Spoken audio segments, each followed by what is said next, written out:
परवा संध्याकाळपासनं तर काल संध्याकाळपर्यंत साधारण 5 वेळा एक अमेरिकेकडनं आणि दुसरे UP साईडकडनं जे ट्रू कॉलरवर आलं लक्षात, अशाकडनं काही धमकीचे फोन आले ज्याच्यामध्ये दाऊद आणि छोटा शकीलच्या नावाचा उल्लेख आहे.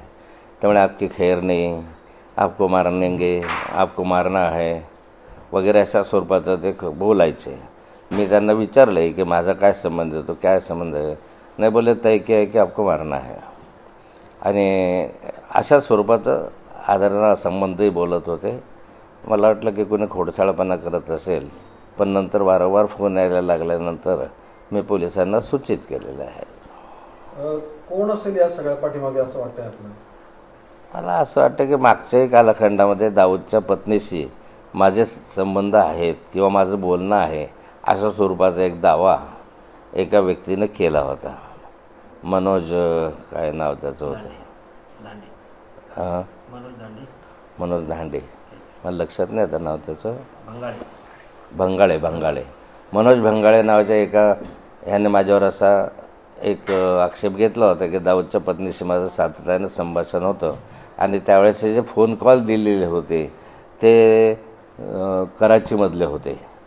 अशा स्वरूपाचा फोन कॉल हा कदाचित अमेरिकेतलाही असू शकतो किंवा त्याच्या मागे खोडसाळपणाही असू शकतो. संगणक आणि सॉफ्टवेअरचा वापर करून अशा स्वरूपाचे उद्योग करतात जे नाउमेद करण्यासाठी की डिमॉरलाइज करण्यासाठी अशा स्वरूपाचा उद्योग केलेला असावा असं मला प्रथमदर्शनी वाटलं. परंतु वारंवार फोन आल्यानंतर मी पोलिसांना कल्पना देणं उचित समजलं, म्हणून पोलिसकडे मी तक्रार केलेली आहे. सध्या जी काही राजकीय परिस्थिती आपण बघतोय, निवडणुका तोंडावरती आहेत, आपण भाजपच्या वाटेवरती, त्या पार्श्वभूमीवरती आपल्यावरती दबाव आणण्याचा प्रयत्न वाटतो आपल्याला? मला असं वाटत नाही. ह्याचा काही राजकीय संबंध असेल असंही मला वाटत नाही. पण चौकशी पोलीस करत आहे, त्यामुळे याच्या माध्यमातून काय तथ्य आहे ते बाहेर येईल. कशा स्वरूपाचं संभाषण होतं ते फोनवर बोलताना? नाही मी सांगितलं ना, भीतीचं वातावरण आहे आपल्या परिवारात. अशा धमक्या मला बऱ्याच वेळा आलेल्या आहे.